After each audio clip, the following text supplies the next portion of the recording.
Good morning ladies and gentlemen, ketemu lagi sama gue Maesa Ardi Wirawan di channel gue yang kali ini gue bareng sama Koluki untuk membahas mobilnya Honda CR-V tahun 2 Gen 2 tahun 2005. Oke. Morning guys. Kayak gimana kelebihannya nanti kita akan bahas. Jadi di video kali ini tuh kita mau bahas mobil dengan budgetnya LCGC second itu bisa dapat mobil semewah ini loh gitu. Di CR-V ini tahun 2005 generasi 2 ini pasarannya kalau lo lihat di OLX itu mulai dari 65 sampai ke 100 juta. Jadi range-nya luas banget tergantung kondisinya gitu kan. Dan ini mobil yang sangat worth it buat lo pakai daripada lo beli LCGC dengan harga yang segitu juga, bahkan mungkin lebih mahal. Karena LCGC itu juga didapat di harga di atas 80-an biasanya. Kalau di 60-an itu dapatnya yang tahun lama dan Datsun Go paling. Yang jelas mobil ini punya kelebihan satu, dia termasuk kategori mobil mewah. Jadi lo bakal dipandang gitu kalau naik mobil ini, dan lo bisa gaya pakai mobil ini karena bentuknya juga keren, tenaganya juga gede gitu kan. Dan perawatannya kalau lo tahu sendiri Honda kayak gimana, itu mobil yang sangat kuat, mobil yang sangat reliable gitu kan, dan bisa lo andalkan buat aktivitas sehari-hari gitu. Yes. Terus habis itu yang udah kita tahu mesinnya sendiri ini pakai K20 ya, itu bukan mesin sembarangan, itu adalah salah satu mesin legendarisnya yang dibikin sama Honda. K20 itu dipakai di Civic Type R yang jelas. Beda versi aja kalau lihat K20 yang apa namanya buat racing kan, sedangkan yang ini lebih buat harian untuk durability. Tapi mesin ini memiliki potensi yang sama untuk di-tune sampai ke horsepower segitu. Jadi bawaannya nih mesinnya 150 horsepower dan aksesorisnya banyak banget. Aftermarketnya kalau mau ningkatin performa dari mulai turbo, supercharger, habis itu segala macam peralatan kelistrikan tuh komplit untuk upgrade mesin mobil ini. Di CR-V generasi 2 ini ada dua pilihan mesin, jadi di 2000 cc dan di 2400. Sama-sama menggunakan mesin K-Series. Yang di 2400 pakai K24, itu yang sama dipakai sama Honda Accord. Terus habis itu untuk transmisi juga ada manual dan automatic. Yang kita pakai sekarang ini manual versi ya. Manual. Ya, ini versi tradisionalnya bisa dibilang ya. Versi tradisional, tapi bisa dibilang ini adalah versi paling sportinya karena lu bisa nikmatin tenaga mesin yang gede di sini tanpa hambatan dari transmisi matic. Lu bisa ngatur tenaganya. Betul. Sesuka hati lu gitu kan, tergantung kondisi jalan. Dan juga koplingnya nggak berat ya kok ya? Koplingnya kalau buat gua sih masih oke ya, dan Nggak pegel ya? tipikalnya Honda sih ya. Dibanding kayak koplingnya Toyota mungkin kerasanya lebih berat dikit. Kalau yang biasa Toyota mungkin kerasanya lebih berat dikit, tapi nggak yang sampai berat banget atau alot sih. Nanti juga pelan-pelan lama-lama juga terbiasa gitu. Betul. Masih bisa dibilang normal lah. Oke. Selain mesin dan transmisi, keunggulan yang lainnya adalah mobil ini kedap. Interiornya bagus, interiornya mewah, dan kabinnya itu kedap. Jadi suara dari luar nggak begitu kedengeran. Yes. Suara motor di luar, kita barusan ada motor lewat, nggak kedengeran. Ada suara truk tuh di depan. Lagi jalan juga nggak kedengeran suara mesinnya. Suara mesin diri sendiri juga halus. Halus ya. Suara mesinnya si CR-V ini juga halus, nggak kedengeran sampai ke dalam. Benar.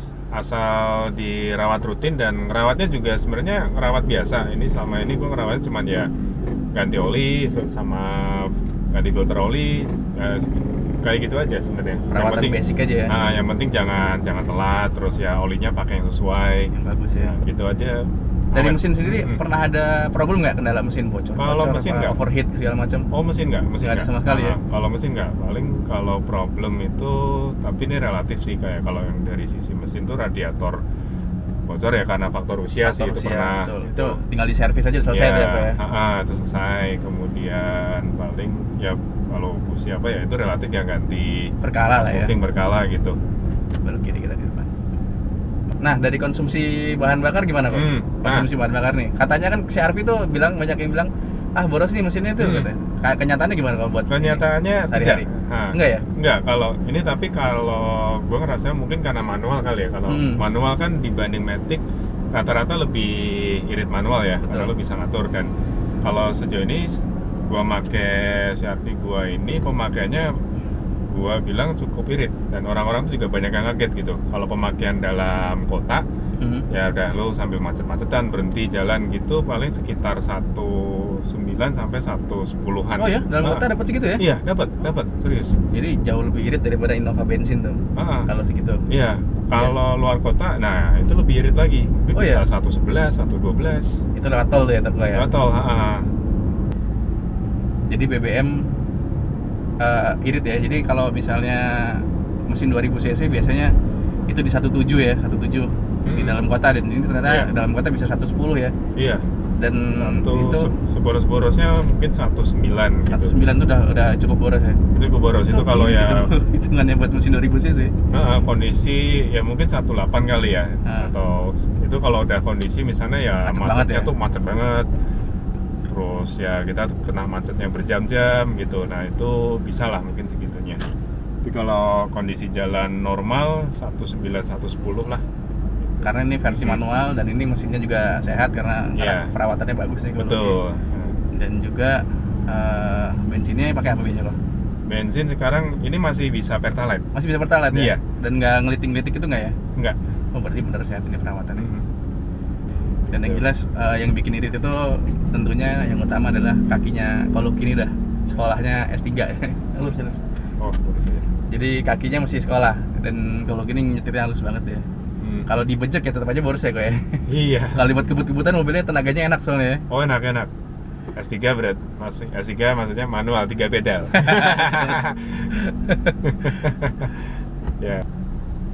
Oke, dan ya satu lagi itu mungkin hal yang cukup bisa dibanggakan juga ya, berhasil ngecoh orang-orang gitu. Semua orang kan pandangannya lihat mobil Gede SUV, gitu ya. mobil gede gitulah, wah boros besi gila. Ternyata loh, udah irit banget. Mungkin karena bannya yang dipakai juga profilnya masih yang standar ya kan. Kalau orang-orang banyak yang digedein gitu ya, pakai Iya. gede, pakai ban yang kayak off-road gitu tuh bikin boros juga itu. Iya, betul. Nah, ini kan bannya tadi masih standar ya, ukuran 215 65 R16 kan. Iya. Itu ukuran standarnya dia, dan itu bannya termasuk kecil, jadinya rolling resistance-nya rendah, dan itu berkontribusi banget sama hematnya BBM ini. Betul. Salah satu trik yang bisa dipakai buat pengguna CR-V buat mengiritin konsumsi BBM tanpa mengoprek mesin, Yes. tanpa mengurangi tenaga gitu kan. Betul. Nah, ngomongin soal kaki-kaki, pernah jajan kaki-kaki yang cukup banyak nggak kok? Nah, itu pernah. Katanya kan rewel nih CR-V ini, terutama mobil-mobil Honda tuh bilangnya kaki-kakinya kan rewel tuh katanya. Itu gimana kok? Ya, itu setuju dan bener sih. Terus terang mungkin ini ya minusnya ya, dan hal yang perlu disiapin kalau lo mau punya CR-V yang kedua, atau mungkin ya Honda pada umumnya kali ya. Honda pada umumnya. Itu kaki-kakinya memang agak ringkih. Itu dalam setahunan, 1 tahun sampai 1,5 tahun itu pasti kaki-kaki ada yang gua servis. Tie rodnya, basing armnya, karet-karet gitu, ya. Karet-karet gitu. Dan itu pemakaiannya gue juga ya normal di jalanan kota, paling polisi tidur sama sesekali lubang gitu ya. Tapi kalau secara part sih menurut gua banyak ini. nggak yang mahal-mahal banget juga. Emang orang bilang kan Honda partnya tuh memang orang bilang tuh cukup mahal gitu.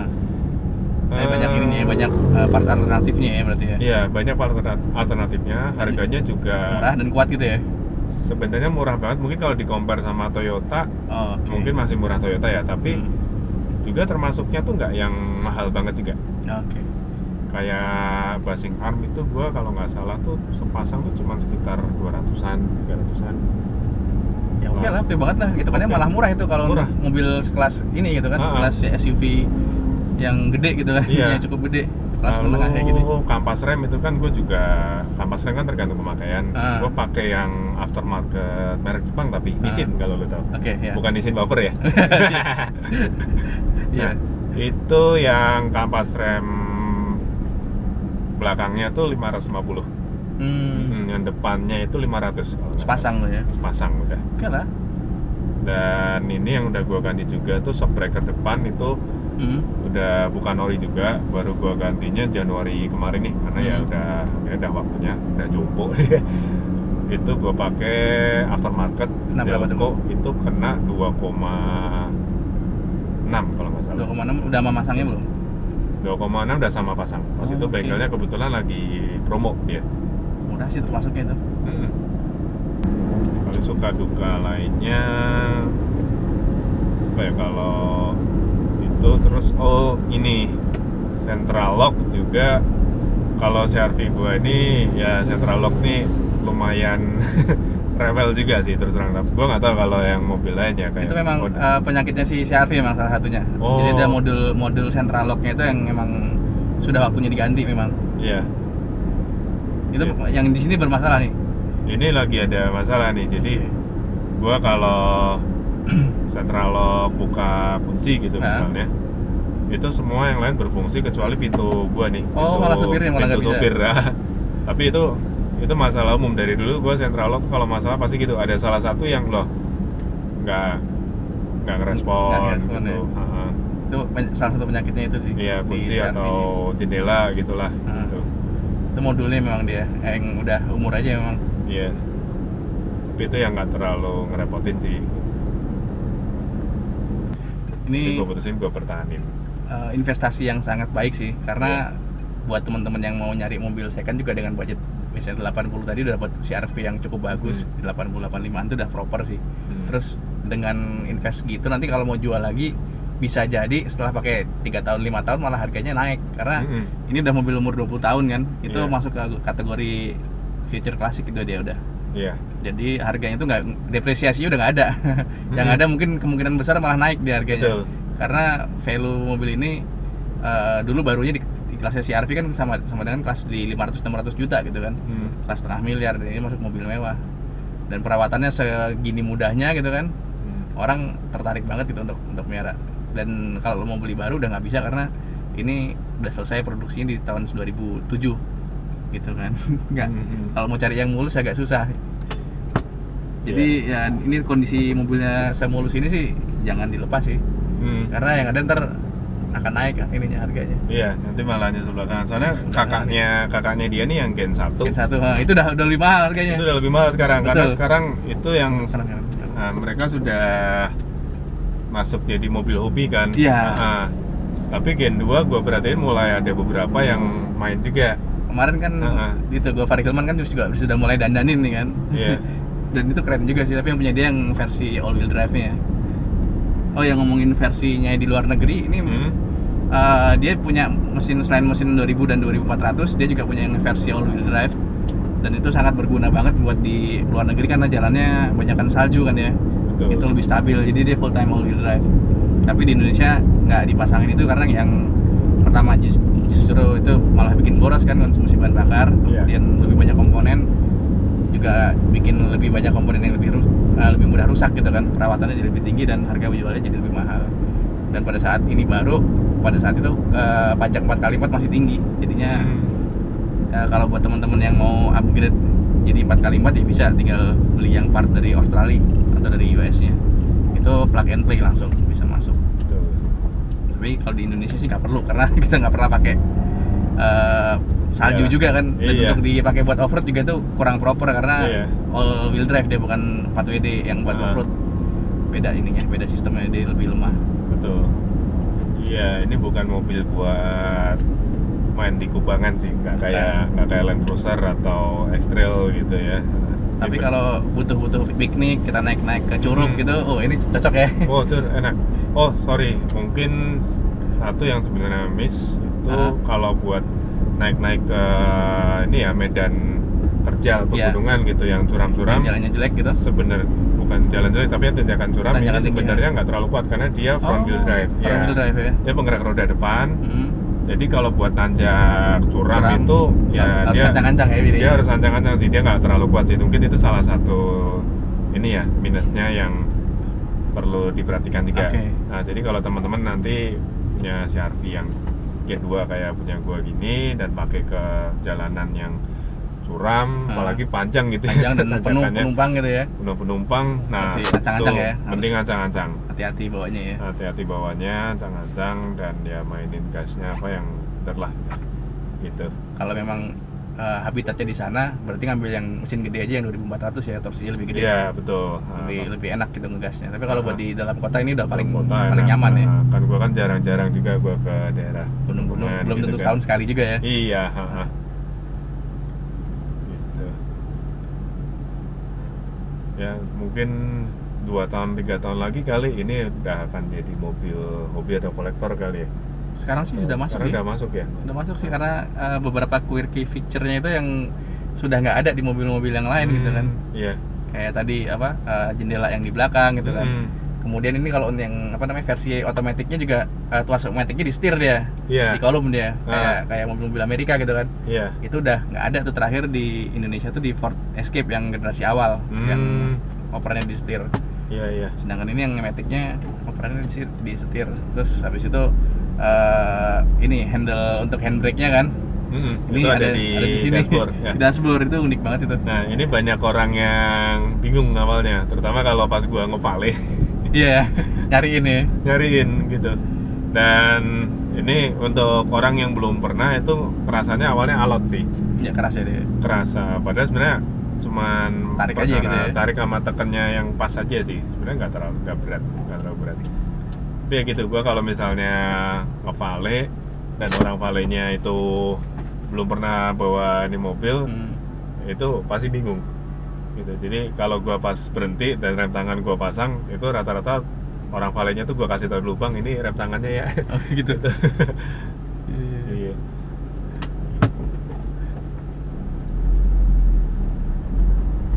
Jadi kesimpulannya mobil ini recommended ya. Yes. Buat harga segitu, kalau memang nyarinya model mobil yang nyaman, yang reliable, yang bisa buat gaul, bisa buat gaya, gitu kan.